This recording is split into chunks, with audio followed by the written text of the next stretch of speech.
ఓ పల్లెటూరిలో చిన్ని అనే 12 ఏళ్ల బుడ్డోడు ఉండేవాడు. అతనికి సాధారణ బాలుర కంటే రంగులపై ప్రేమే ఎక్కువ. పుస్తకాల్లోని రంగులు, ఆకుపచ్చ చెట్లు, ఆకాశ నీలం, మేఘాల తెలుపు అన్నిటినీ గమనిస్తూ ఆశ్చర్యపోయేవాడు. చిన్ని గోడలు గీసే చిన్న చిత్రకారుడు. అయ్యా! ఈ రంగుల్లో ఎంత కథలు దాగున్నాయో అని అన్నివేళలా తను మాటల్లో ఊహించుకునేవాడు. ఒకరోజు తన స్కెచ్బుక్ తీసుకుని పొలంలోకి వెళ్లాడు. గాలి తేలికగా వీస్తోంది, పక్షులు చెక్కుమనకుండా గాలిలో తేలుతూ ఉన్నాయి.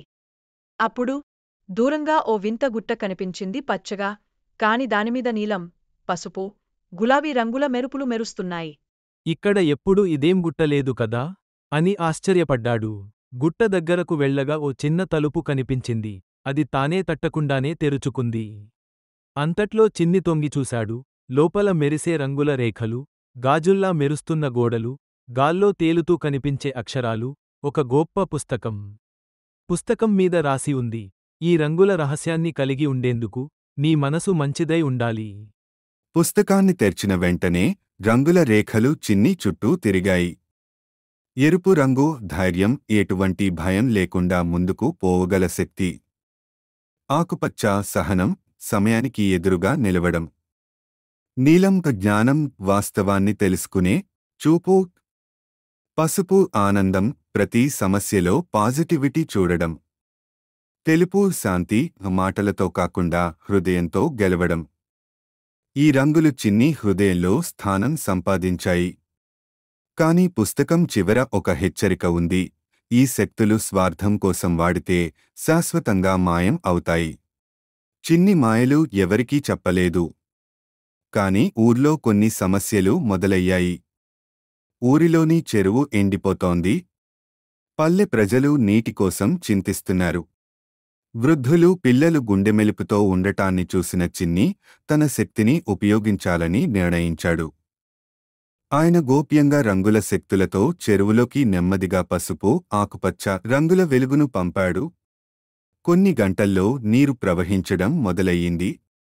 గ్రామస్థులు ఆశ్చర్యపోయారు. కాని అసలు కారణం ఎవరికీ తెలియదు. ఊరిలో ఉన్న మంత్రిగారి కొడుకు రామశాస్త్రి ఈ వింతల వెనుక ఏదో ఉంది అని అనుమానపడ్డాడు. ఆ గుట్టకు వెళ్లి దానిని సర్వే చేశాడు. చిన్ని అక్కడ కనిపించి తప్పుడు సమాచారం ఇచ్చాడు. ఇది పాత దేవాలయ గుట్టే. లోపల ఏం లేదు. కాని రామశాస్త్రి రహస్యంగా తలుపు తెరిచే మార్గం కనుగొన్నాడు. కాని అతని హృదయం స్వార్థంతో నిండి ఉంది. లోపల ప్రవేశించగానే రంగుల రేఖలు అతన్ని తిప్పి గట్టిగా తాకినట్టయ్యాయి. అతను స్పృహ కోల్పోయాడు. రంగుల శక్తులు చిన్ని ముందు ప్రత్యక్షమయ్యాయి. నీ మంచితనాన్ని ధైర్యంగా నిలిపావు. కాని స్వార్థం సమీపిస్తే నీవు నిలబడగలవా?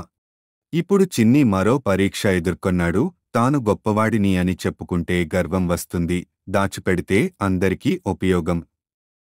చిన్ని చివరికి నిర్ణయించుకున్నాడు, ఈ రంగుల శక్తులు నాకు అనుభవం ఇచ్చాయి.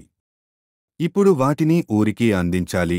గుట్ట తలుపు మూసుకున్న తర్వాత ఆ రంగుల శక్తులు చిన్ని స్పృశించాయి. నీవు మానవత్వాన్ని నిలిపావు. మాయలు ఇక నీ చేతిలో ఉన్నవే కావు, నీ నడతలో, నీ మాటల్లో ఉంటాయి. చిన్ని ఇప్పుడు కళాకారుడిగా మారాడు. కాని అతని చిత్రాల వల్ల పిల్లలు హోరెత్తి నవ్వుతారు, వృద్ధులు మూడిన నవ్వుతారు. అతని చిత్రాల్లో మాయ ఉంది, కాని అది రంగుల్లో కాదు, మనసులో ఉంది. నీతి బోధ. శక్తి అన్నది చేతిలో ఉండదు, మన హృదయంలో ఉంటుంది. మంచి మనసు కలవారు ఏ రంగు అయినా జీవితం అందంగా మార్చగలరు.